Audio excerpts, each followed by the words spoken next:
Hello students. आज हम लोग जो है क्लास 8 के ज्योग्राफी का चैप्टर नंबर 1 का जो हमारी सीरीज चल रही है उसका पार्ट 2 स्टार्ट करेंगे। चलिए तो स्टार्ट करते हैं। तो आज जो है हम देखने वाले हैं कि कोई भी रिसोर्सेज की हम पढ़ चुके हैं कि रिसोर्सेज क्या होता है। अब हम आज देखेंगे कि ऐसे क्या इंपॉर्टेंट फैक्टर्स हैं, ठीक है, क्या इंपॉर्टेंट आपके फैक्टर्स हैं जिनके कारण जो है आपका कोई भी सब्सटेंस जो है किस में कन्वर्ट हो जाता है, आपके रिसोर्सेज में कन्वर्ट हो जाता है। ठीक है, रिसोर्सेज में कन्वर्ट हो जाता है। तो क्या इंपॉर्टेंट फैक्टर है? तो सबसे पहला इंपॉर्टेंट फैक्टर जो है आपका वो है टाइम। ठीक है, सबसे पहले इंपॉर्टेंट फैक्टर है टाइम। अब हम देखते हैं कि टाइम कैसे आपका इंपॉर्टेंट फैक्टर है। सपोज दैट आपके कुछ रॉक्स होते हैं, जैसे आपके कुछ चीज़ें बनती है, जैसे आपका स्लेट हो गया, मार्बल हो गया, फिर आपका जिससे ताजमहल बना है वो पत्थर हो गया। तो ये सभी जो है आपके एक दिन में नहीं बनते हैं, इन सभी को बनने के लिए समय लगता है ना। यानी आपकी क्या होती है, मैग्मा जो है वो मैग्मा होता है। ठीक है, मैग्मा आपका क्या होता है, मैग्मा है। मैग्मा आपका कन्वर्ट होता है जो है आपके इग्नियस रॉक में, फिर उसके बाद सेडिमेंट्री रॉक में, फिर सेडिमेंट्स में, फिर सेडिमेंट्री रॉक, फिर मेटामॉर्फिक रॉक। इस तरीके से ये फॉर्मेशंस होता है, लेकिन ये फॉर्मेशन एक दिन में नहीं होता, इसमें कई हजारों साल लगते हैं। तो टाइम के साथ, ठीक है, टाइम के साथ आपका जो रॉक बना वो एक रिसोर्स है ना, वो एक रिसोर्स है जो आपकी ह्यूमन नीड्स को पूरा करता है। तो ये आपके समय के साथ चीजें जो हैं वो बदली हैं। तो पहला इंपॉर्टेंट फैक्टर हो गया आपका क्या, टाइम, जो किसी भी सब्सटेंस को क्या करता है, रिसोर्स में कन्वर्ट करता है। ठीक है, चलिए आगे देखते हैं। दूसरा दूसरा है आपका टेक्नोलॉजी। ठीक है, तो ये देखते हैं कि टेक्नोलॉजी कैसे जो है आपका कन्वर्ट करता है किसी भी चीज को रिसोर्स में। अब मैं अगर डेफिनेशन की बात करूं तो टेक्नोलॉजी की डेफिनेशन क्या होती है? Technology means latest knowledge, skill in doing और मेकिंग थिंग्स।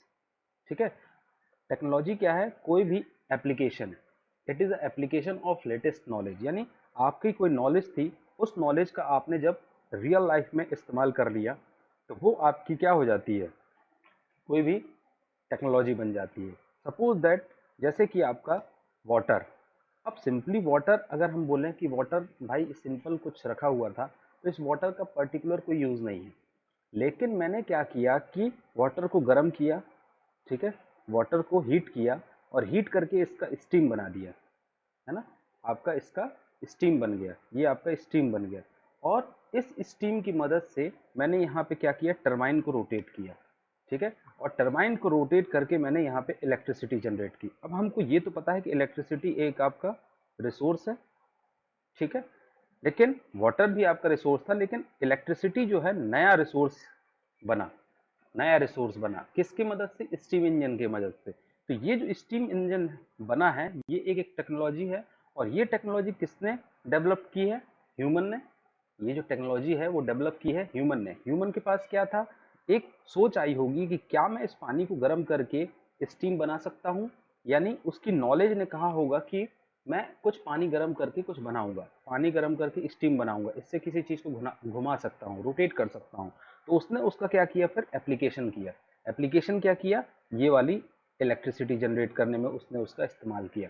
तो टेक्नोलॉजी मतलब सिंपली आपका क्या हो गया, ये हो गया कि जो कोई भी ऐसी चीज या नॉलेज जब ह्यूमन इस्तेमाल करता है और उसका कोई एप्लीकेशन बना के कुछ जनरेट करता है तो उसको हम लोग टेक्नोलॉजी बोलते हैं।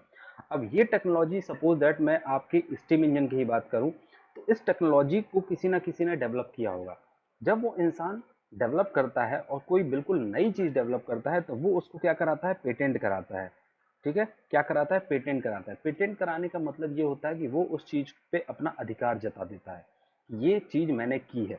और उसके बाद उसको अगर कोई और कॉपी करता है तो वो उसके ऊपर लीगली कार्रवाई कर सकता है ना, लीगल कार्रवाई उसके ऊपर कर सकता है, उसके खिलाफ कोर्ट में जा सकता है, जो भी चीजें होंगी वो कर सकता है। तो पेटेंट मतलब क्या हो गया, एक्सक्लूसिव राइट। एक्सक्लूसिव राइट का मतलब ये होता है कि उस इंसान का उस पर पूरी तरीके से अधिकार है, चाहे वो कोई आइडिया हो और चाहे वो कोई इन्वेंशन हो, है ना, चाहे आपने कोई सोच डेवलप की है या फिर आपने कोई इन्वेंशन किया है, तो उन दोनों पे उसका वो पेटेंट कराता है, और पेटेंट कराने की इंटरनेशनल बॉडी भी अलग है और आपकी नेशनल बॉडी भी अलग है, जो उस पे आपको अपने अधिकारों पे या आपके आइडियाज़ पे और आपके इन्वेंशन पे आपका अधिकार जो है क्या करती हैं, स्थापित करती हैं, या आप उस पे बोल सकते हैं कि ये चीज़ मेरी है। चलिए आगे देखते हैं।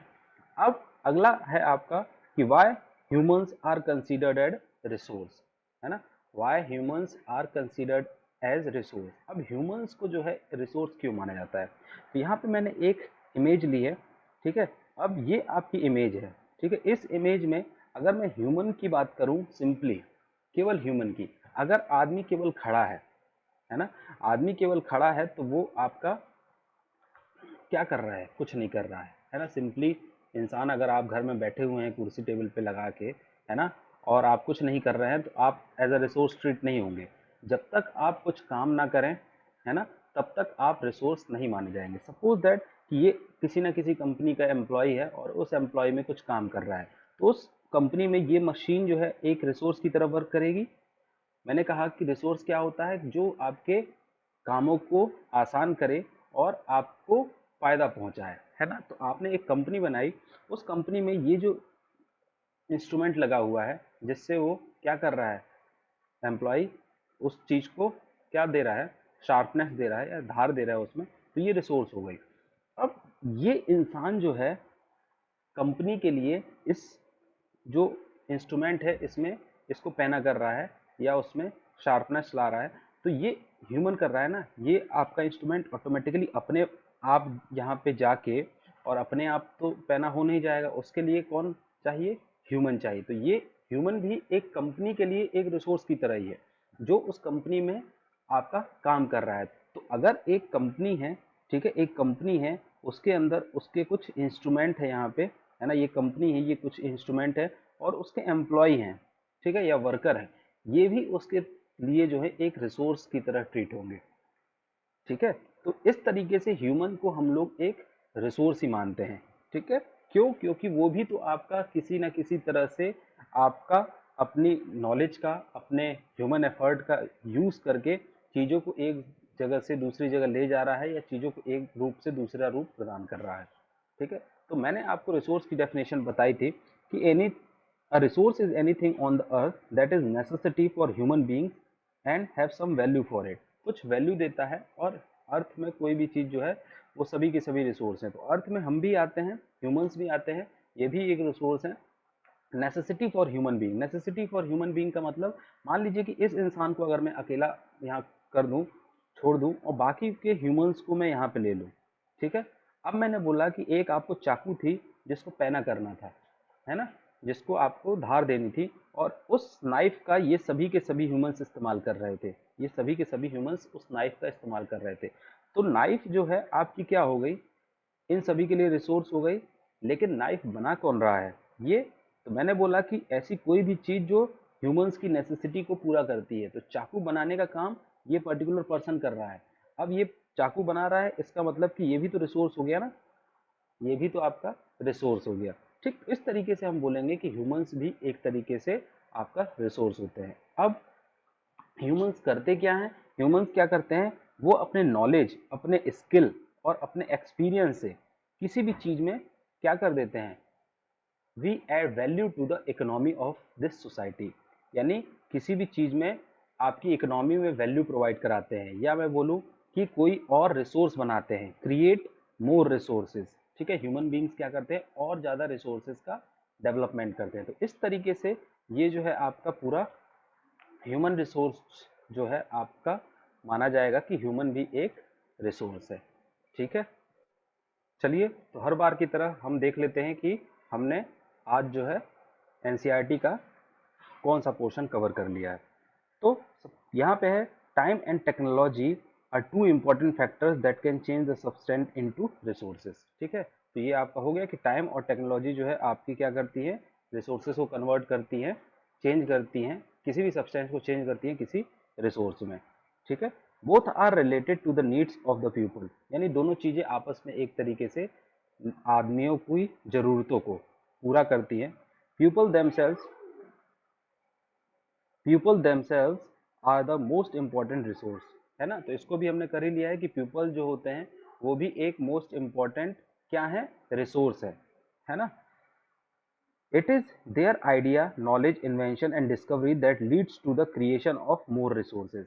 यानी अगर मैं बात करूं कि ये ह्यूमंस के आइडिया होते हैं, नॉलेज होते हैं, इन्वेंशंस होते हैं, डिस्कवरीज होती हैं, जो आपके और ज़्यादा रिसोर्सेज को डेवलप करने में हमारी मदद करते हैं। Each discovery on invention leads to many other. हर तरीके से अगर आपने एक चीज़ बनाई तो उससे बहुत सारी चीज़ें ऑटोमेटिकली डेवलप हो जाती है। जैसे कि आपका discovery of fire lead to the practice of cooking, है ना।